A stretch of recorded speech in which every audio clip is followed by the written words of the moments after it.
Cancer అనేది జబ్బు కాదని ఇప్పుడు కూడా మీకు చెప్పినాం. ఓకే. క్యాన్సర్ అనేది ఏంటంటే బి కాంప్లెక్స్ 17 లోపం మాత్రమే. బాగా సిక్ అయ్యాను, ఇంకా అలాగే సిక్ అవుతున్నాను. అంటే ఫుడ్ హ్యాబిట్స్ ఏం తీసుకోవాలో తెలియదు కదా. ఓకే. ఆ విధంగా నేనేం చేశాను అంటే చెన్నై హాస్పిటల్కి ట్రీట్మెంట్ కోసం అని వెళ్ళాను. వెళ్ళినప్పుడు ఒక రోజు అన్ఎక్స్పెక్టెడ్గా అక్కడికి వెళ్ళి ఆ ట్రీట్మెంట్ తీసుకుంటూ కూడా నేను సిక్ అయ్యాను. ఇంకా ఓవర్ సిక్ అయిపోయి కదలలేని పరిస్థితి, మామూలుగా పాకుతున్నాను, నేను ఆ స్టేజ్లో ఉన్నాను.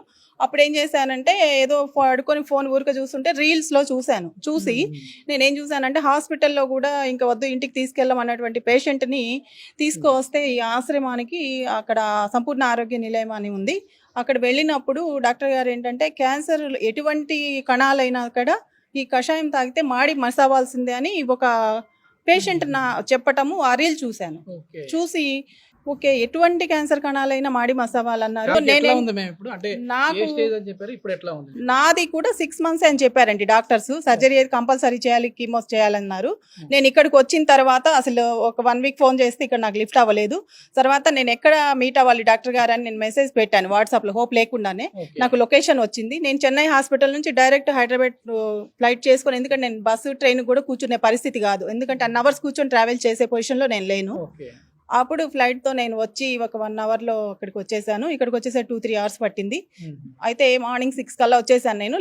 10కి డాక్టర్ గారు వచ్చారు, మెడిసిన్ ఇచ్చారు. నేను చెప్పాను I can't bear this pain, నాకు ఏదన్నా రిలీఫ్ ఉంటే చెప్పండి అన్నాను. లేదు వచ్చారు చంద్ర ఏమన్నారు అంటే, సార్ మా అబ్బాయి అమెరికాలో ఉన్నాడు, అమ్మాయి కూడా అమెరికాలో ఉంది, పాపకు పెళ్లి అయింది, బాబుకి అయితే పెళ్లి కాలేదు, మీరే క్యాన్సర్ కణాలు అన్ని మాడి మసి అయిపోతాయి అన్నారు.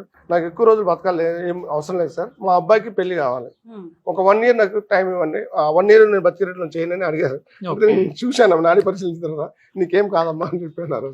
ఇప్పుడు ఎన్ని రోజులు అయింది మ్యామ్ మీరు ట్రీట్మెంట్ చెప్పి? నాకు ఒక టాబ్లెట్ ఇచ్చారు. సో ఆ రోజు నాకు ఒక నొప్పి తగ్గటం అనేది స్టార్ట్ అయింది, తగ్గింది. అప్పటి నుంచి ఈ రోజు వరకు మళ్ళీ నొప్పి రాలేదు. సో మళ్ళీ కూడా ఫ్యూచర్ లో రాకుండా ఉండాలి అని నేనైతే 2 months నుంచి నేను కంటిన్యూషన్ మెడిసిన్ వాడుతున్నాను. సో కంటిన్యూషన్ మెడిసిన్ వాడుతున్నప్పుడు నేను అబ్జర్వ్ చేసిన విషయం ఏంటంటే క్యాన్సర్ అనేది ఖచ్చితంగా జబ్బు కాదు, ఫుడ్ హ్యాబిట్స్ వల్ల వచ్చేటటువంటిది అనేది అర్థమైంది. ఆ డైట్ చార్ట్ వీళ్ళు ఇచ్చినటువంటిది నేను అది చాలా ప్రిస్క్రైబ్డ్ అదే ఫాలో అయ్యాను. ఏంటి సార్ ఏ డైట్ మెయిన్ తీసుకోవాలంటారు?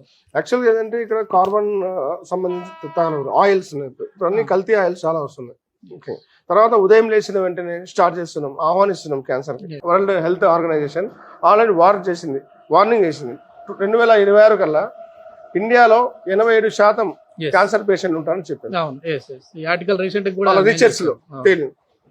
సో అంటే 87% క్యాన్సర్ అంటే 2026 కల్లా మన భారతదేశ జనాభా లెక్కల్లో చూసుకుంటే 87% లెక్కేస్తే ప్రతి ఇంట్లో 3 లేక 4 క్యాన్సర్ పేషెంట్ ఉన్నారు.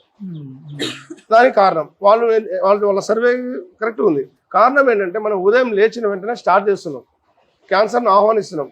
Tooth brush, plastic, paste, chemical, అది బ్రష్ అయిన తర్వాత మళ్ళీ స్నానం, షాంపూ, తర్వాత వచ్చేసి సోప్స్, కెమికల్స్, దాని తర్వాత బ్రేక్ఫాస్ట్, దాని తర్వాత కాఫీ, బ్రేక్ఫాస్ట్ ఆయిల్స్. గత 100 సంవత్సరాల ముందు మన భారతదేశ కల్చర్ సాంప్రదాయం ప్రకారం మనం ఉదయం లేసాన్ని వేప పుల్లతో తోముకోవడము, ఇలాంటి బొగ్గుతో తోముకోవడము చేసుకునేవాళ్ళం. తర్వాత సోప్స్, అప్పుడు సున్నిపిండి స్నానం చేయడాలు, సోపులు ఉండేది కాదు, సున్నిపిండి స్నానాలు. తర్వాత షాంపూ బదులు కుంకుడుగా రసంతో తలంటుకోవడము, ఇలాంటివన్నీ. ఫుడ్లో మాత్రం ఎలాంటి ఆయిల్స్ ఉండేవి కాదు. ఏదో ఎప్పుడో ఫంక్షన్లలో ఏదో పెద్ద ఆయిల్ తీసుకోవడం. నేను ఇంట్లోనే నెయ్యి వాడేవాళ్ళు, ఆ నెయ్యి కూడా వాళ్ళు చేసుకున్నారు. ఇప్పుడు అంతా కల్తీ. నా డైట్ చార్ట్ లో అందుకని చెప్పి వీటిని ఆయిల్ అండ్ ఫుడ్ లేకుండా ఓన్లీ వెజిటేబుల్స్, కూరగాయలు, ఫ్రూట్స్, డ్రై ఫ్రూట్స్, ఇదే ఉంటుంది ఈ చార్ట్ లో.